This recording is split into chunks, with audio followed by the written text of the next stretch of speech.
Half a day, like newly elected governors and lieutenant governors from around the country, Josh and I came to office facing a tidal wave of crime. Our streets felt more violent. Drug-related crime was on the rise, and as usual, we were left with too few tools to do the job. But we did not despair. We worked with Democrats in the Guam legislature to pass a budget that will put 30 more police officers on the street, fund the first drug detoxification unit in years, and secure more funds for youth mental health first aid. We won a federal grant to place detection dogs at our port and fix the X-ray that identifies drug shipments hidden in commercial containers. But none of our progress in public safety, none of it matters if we do not trust those who are sworn to serve and protect. Let me be clear. The vast majority of law enforcement officers in this community are good people. We appreciate and respect that they run toward the danger, not away from it, that they so often place the safety of our families above time with their own. But recent events force us to confront hard, uncomfortable truths that a few of those charged with enforcing the law may in fact be breaking it.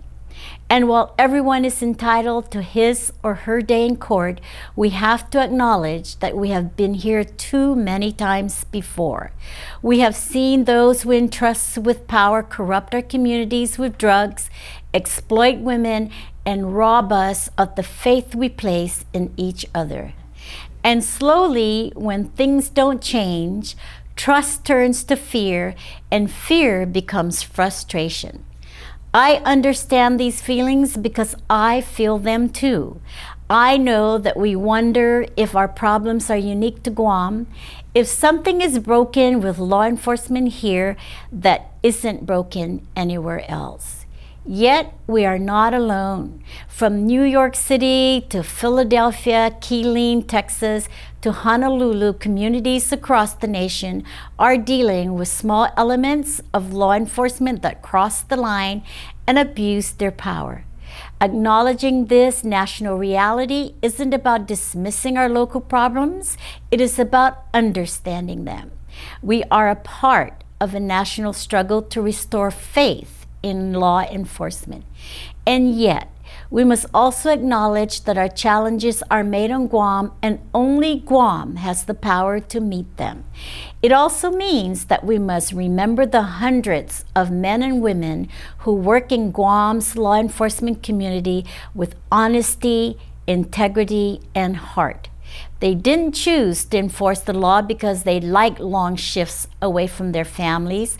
They aren't protecting our businesses or villages to get their names in the paper or because their line of work will make them rich. They do it because they are a part of something larger than themselves. And I will not allow all their work, suffering, and sacrifice to be betrayed by those few who dishonor their profession. For this reason, I am asking the Attorney General of Guam to exercise his existing authority to receive confidential public complaints, to independently investigate and prosecute abuses of power in any agency or branch of government. If any impediments of law exist, I ask that the legislature remove them with all due haste. If additional resources must be found, our branches must come together and find them. Additionally, I ask that the legislature work with me and fix the Guam Community Police Review Commission, which has remained dormant and ineffective despite it being reconstituted years ago. While its mandate is laudable, its purview must be expanded beyond the confines of GPD.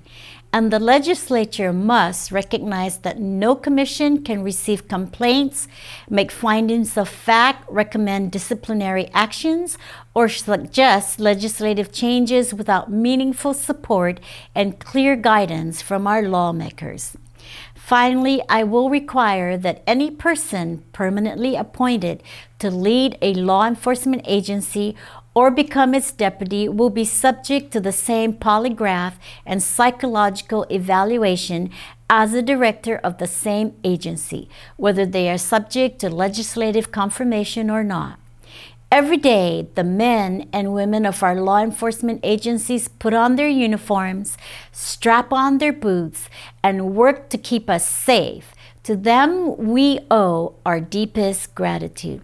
These policies are not meant to persecute those who faithfully enforce the law. They are meant to punish the lawless.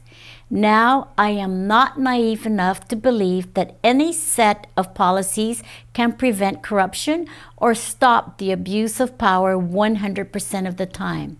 But I do believe that this is a place to start. As was said long ago, it is common sense to take a method and try it.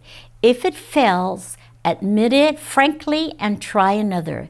But above all, try something.